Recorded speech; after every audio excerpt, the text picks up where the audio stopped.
Greetings, adventurers! This is Lorne, your guild advisor, and welcome back to this week's installment of cuts and changes for DanMachi Season 4, where I highlight the differences between the original light novel source and the anime adaptation, in addition to providing you extra context for what you see in the show. With episode 19, we see younger Ryu learn from Lyra, and we see those teachings reflected in Ryu's mentoring of Bell.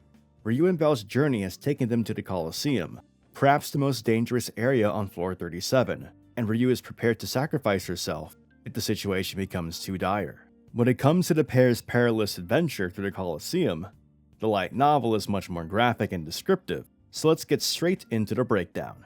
The episode opens up with one of Ryu's memories of Lyra, as she asks her to Prum's advice directly following her conversations with Kaguya and Elise concerning ideals. When it comes to Estrella Familia, Ryu would first go to Elise for advice, but Lyra was a close second, because Ryu valued Lyra's honest and unreserved answers. In addition to regular advice, Lyra has also taught Ryu skills like intimidation, blackmail, and how to gamble and cheat properly. If you're familiar with the Familia Chronicle side series novels, which also have manga and mobile game adaptations, you'll see Ryu make use of her gambling skills in episode Ryu's story. Lyra also teaches Ryu to constantly use her brain when it comes to the dungeon. If one is lacking equipment or items, then one simply needs to scavenge what they can, or even rely on drop items from monsters. One element of the flashback the anime has cut is Lyra lightheartedly saying that it wouldn't be long until Finn, the captain of Loki Familia, would be giving her a marriage proposal. As I've said in the past video, Lyra is rather fond of him. This feels like an odd omission since the anime inserted an original line where Lyra praises Finn in an earlier flashback. It is possible the anime decided to cut this dialogue as Season 2 skipped a chapter from Volume 8 of the novels, where Finn actually makes a marriage proposal to Lily as he decided he needed an heir, and Lily was one such Prum who he felt had the right qualities in a potential partner. Naturally, Lily turned him down. The episode then transitions back to Bell and Ryu, having just arrived at the Colosseum, a section of floor 37 where monsters are constantly locked in combat and immediately respawn when defeated. It is the most dangerous area on floor 37, and even a top Familia like Loki Familia makes sure to avoid it. In the light novel, Bell compares the appearance of the Colosseum to the amphitheatrum, the arena where Monsterphilia is held in Season 1. It consists of a central arena, and is surrounded by 6 circular rows with entrances that lead to the bridges on the north, south, east, and west. Monsters can be seen fighting, not just in the center of the Colosseum, but in each row as well. Ryu declares the Colosseum as what adventure they had to face, in order to get to the main route. Backtracking in an attempt to find a different path was not viable, as they were already low on supplies and energy. Taking from one of Lyra's lessons, Ryu decides to utilize some of the drop items she's been gathering during her and Bell's trek to floor 37. The skull sheep hide that Ryu uses to cover them allows the pair to blend with the darkness of the floor, just like the skull sheep. Remember that floor 37 is supposed to be incredibly dark, though sometimes the visual design in the anime does not make that very apparent.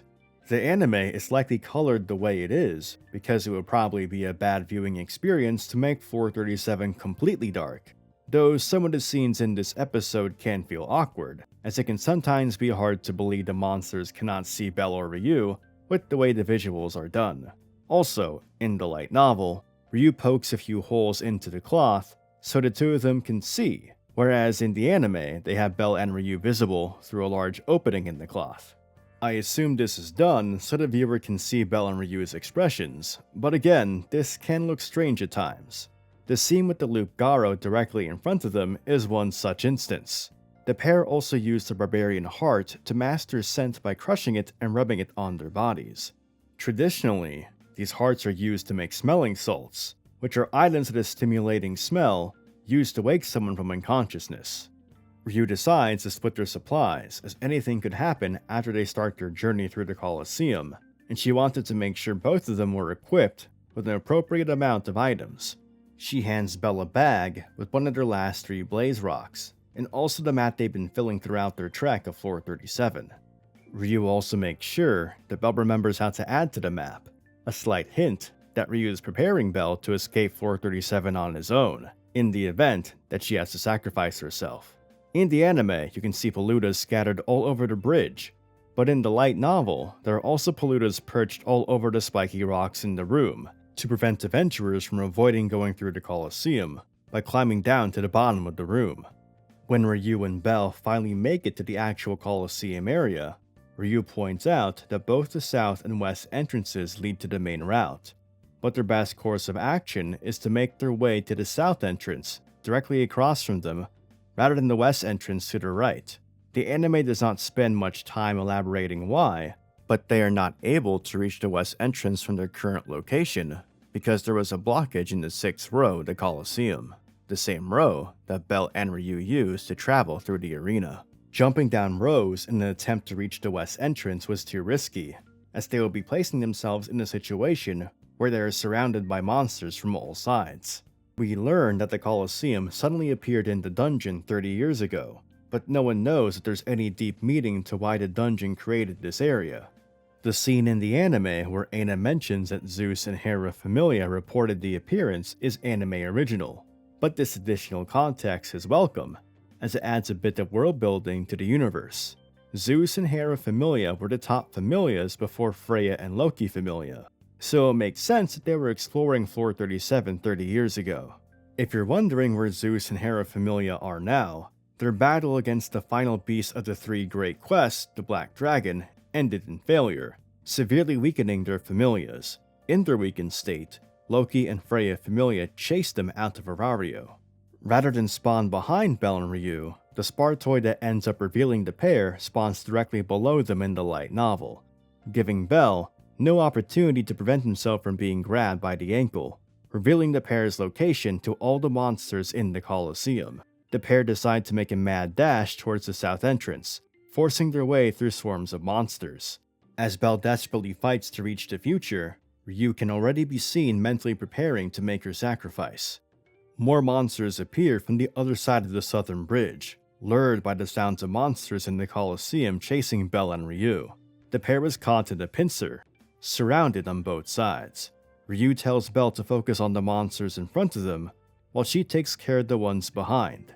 Bell tries to protest, as it would make more sense for Bell, who was not hampered by a bad leg, to deal with the infinitely spawning monsters, while Ryu would only need to deal with the fixed amount.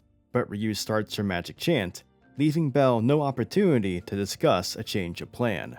Perhaps the oddest decision in this episode's adaptation is not showcasing the amount of monsters that Ryu is fighting while chanting her magic. During the climactic moment when Ryu uses her magic to send Bell flying to the other side of the bridge, while also destroying it, there should be monsters attacking Ryu from behind, but the anime just has her standing alone, which could make viewers question why she does not just run down the bridge herself, given the situation.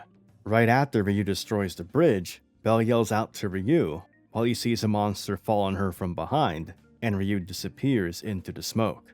When Ryu is fighting alone, the light novel mentions that she did feel guilt for tricking Bell and taking advantage of his trust in her. Even so, she did not regret her actions. Above all else, she wanted Bell to live. Ryu continues to fight monsters and is eventually knocked down to the center of the Colosseum. She thinks about her co-workers and apologizes to Seer for giving up the life she saved. In the light novel, Ryu also apologizes to her goddess Estrella for soiling her name and the Familia. As monsters are fighting and stepping over each other to reach Ryu first, Ryu begins to accept her death, ready to be reunited with Elise and the others from Estrella Familia, and face their judgment. However, death would not come for Ryu, as Bell is seen running from the west entrance of the Colosseum. Right after Bell sprinted away from the broken southern bridge, Bell navigated through the corridors of Floor 37, taking the paths that led to upward climbs, as those were the signs that pointed towards the Colosseum. In the light novel, Bell is recklessly charging his way forward through monsters to get to Ryu. He's getting constantly cut and gouged by the monsters, and is described to be covered in blood all over, almost looking like a broken doll. Bell was holding on to his ideals, one way or another. He would not accept Ryu's sacrifice. In order to become a hero, he cannot walk away from his ideals. Ryu wonders why Bell is not holding a weapon in his right hand to defend himself, and sees the white sparkles of Argonaut. Bell has actually been charging his Argonaut skill ever since he started running to find the path to the west entrance. This was Bell's wisdom. Knowing that he's charged items like other weapons and even his fists before, he figured out he could do the same with the Blaze Rock. By the time Bell throws the Blaze Rock, he's put in a full charge of 240 seconds. Bell ignites the stone with Firebolt, and the scene is described to be enveloped in a beautiful white flash of light. Episode 19 showcases the absurdity of the dungeon, as we see one of its most intimidating creations in the form of the Colosseum, packed with monsters locked in endless battle. In terms of an adaptation, the anime falls a bit short in how it portrays the darkness of the area, and how Bell and Ryu try to sneak past the monsters. The struggle in the light novel was definitely more intense, as monsters were constantly landing scratches and hits on Bell and Ryu, adding to the tension. Again, the lack of monsters behind Ryu, as she uses her magic to carry Bell out to the Colosseum, was an odd choice for the adaptation. Nevertheless, the overall sound design and voice acting remain great, and the anime managed to adapt most of the struggle while keeping the desperate tone of the situation. In this week's danmemo side story, you'll be able to see more of the Hestia expedition party, including the Xenos, as they make their way down the dungeon. It seems that their journey is easier than expected because of a certain pair of Freya Familia members helping from the shadows.